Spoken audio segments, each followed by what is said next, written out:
Hello, guys. Welcome to today's episode of The Bros. My name is Eloka, and I'll be your host for today. On today's episode, we have a new guest. These other faces, they're actually familiar, so there's no point doing introduction.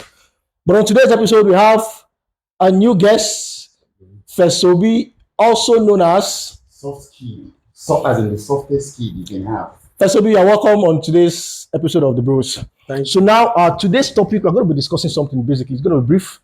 But why is it that in Nigeria, when the prices of things go up, it doesn't come down?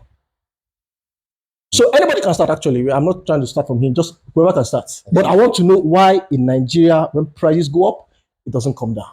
I think Nigeria is like age. Once your age goes up, oh God, this guy, Jesus. Are you serious right now? Since when I was small, once something goes up, do you know that growing up, I bought egg 10 naira. Mm-hmm. But now, how much do we sell? Just how much do you buy one egg? Bro, I bought one egg, 100 naira. 100 naira. And the eggs are like this, oh. Yes. Then one something like this. Those chickens, where they sell all those, where they lay egg of 10 naira. But wait, why is it that way? Why is it that? Like, I want to know why. Because it cuts across every part of our society. That's why I tell you enter Keke today, they will say, okay, maybe because fuel has increased, or they have put subsidy, they have not put subsidy, they will increase the price. But later, when they go back on their decision, the price remains. That's what and it's affecting of us. I mean, come on, I bought rice recently. What I bought 18,000 some months ago. I bought it now, almost 30K. That's what I tell you. It's spending me. That's what I tell you, Nigeria is like age. No, but like, why? It sounds funny. What is the reason? What is the reason? Bro, let me tell you something. Okay. This year now, you will be maybe like 35. Next year, waiting will be 36. So Nigeria is like age. Okay. Wait. Let's move to Mr. Fesobi first. Can you tell us why it actually happens? Nigeria is like that. Like age too? Just like that. You have said it because you are talking about egg. If you remember, every December, by January, egg will go to 150 now. Yep. Yeah. Egg increase every January. You understand? So every December or January? Every January. Okay. We are buying egg how much that festive season, actually. Yeah. Yes, you are buying egg how much 2008, 3000. Then the reason why eggs always go up that time, because they will tell you that old layer, they already bought it for Christmas. That's our mentality for Nigeria. So that time, they will tell you that there is no old layer that can lay that egg again. So that is like the little they have, they will increase the price. You understand? So I believe in 1993, 94, 95. Early 90s. Yes. I bought full tank of fuel for 170 naira. Can you imagine? Wait. That is for bike. Is it? Wait. That's what I know. For bike. You understand? Full tank of bike. A bike has estimate how many liters? Let me say 10 liters. Okay. For you to buy 10 liters now in Nigeria now, if not have you have up to 10,000 plus. Very true. You understand? Yeah, so true. I don't know where we are going to. You get. So when you talk about Nigeria has been like this for ages. Okay. How do we okay, before we go to that point, can you tell us why it's that way? Can we hear from you? They say what goes up must come down, but Nigeria doesn't come down. Yeah, Very true. Yeah, different thing contributes to the high cost of living in Nigeria. Different thing contributes, from high cost of transportation to exchange rates.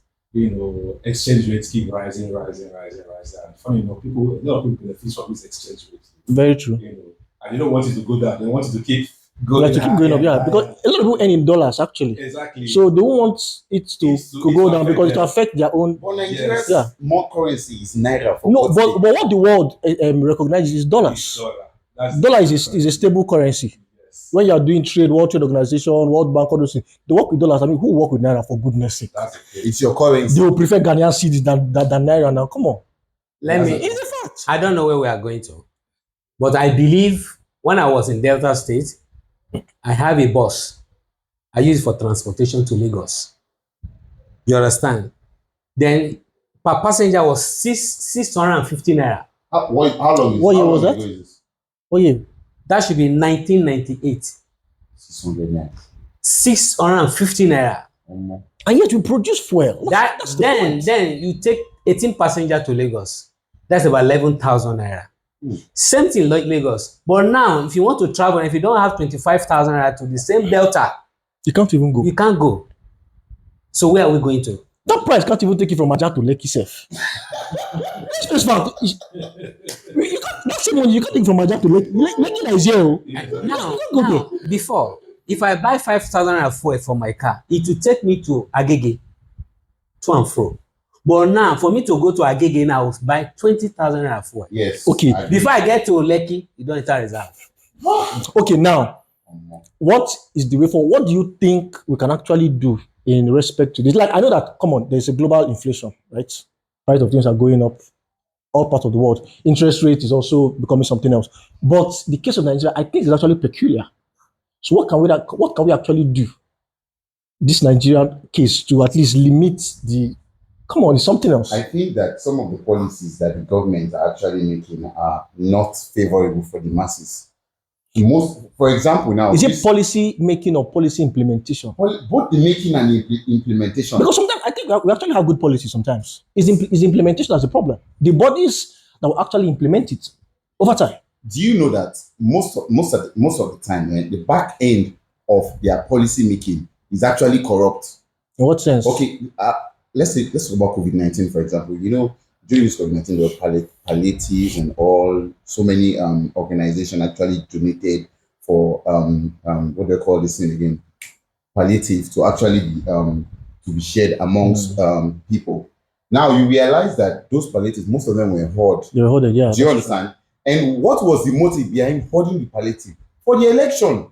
That's why I'm telling you that most of the times when they make a policy, the back end of the policy is bad. Yeah, it's not true. for the people. It's anti-people. Most of the policies of this government has always been anti-people.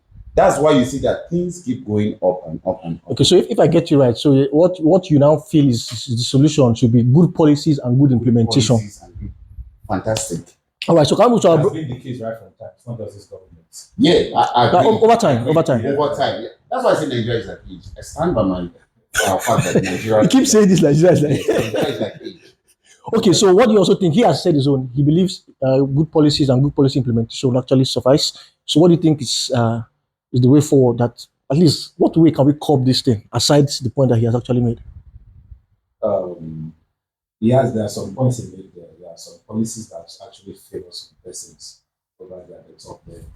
They make most of these policies not for the masses. They make it seem as if it's favoring the masses, but it's for personal gain and interest and for those that know them, the families and all that. Yeah. So they do all these things just to favor them. And over time, the masses will feel the impact of the policies that we're supposed to make the life of the masses better is now making it worse for them. And before you know it, food prices are going on the rise, different things are going on the rise, and people are complaining. For instance, now, people are earning salary now. For instance, you're being paid, let's say, 100K. It's hard for you to say a company, a one-man business paying up to 100K. Yeah, very hard true. Very to see true. at this time. Yeah. Even those that are paying, you calculate your transport, you calculate your feeding for the month, and then of the day, You can't even have much to save. Before the month runs out, you've exhausted your money, you've gone into debt. Yes. And these companies will not increase the salaries for you. Their income is not even increasing. That's the thing. It's just the government that just increase minimum wage or just increase the salaries of all these government bodies and all that. But for private businesses, exactly. I think it's a ripple effect, because once it affects private businesses, it will affect the staff. Exactly. And once it affects the staff, it affects the household. Exactly. Once the household is affected, come on, everybody is touched. And sorry, if I may add, Nigeria, recently the subsidy was removed. Yeah. Nigeria's economy, Nigeria's economy has been revolving around subsidy removal. Well, no, has been revolving around crude oil. That's now, what I mean. that they've removed that subsidy. Now, you that used to buy fuel for maybe was it 195 or one whatsoever before, and you are now buying it for 590 now.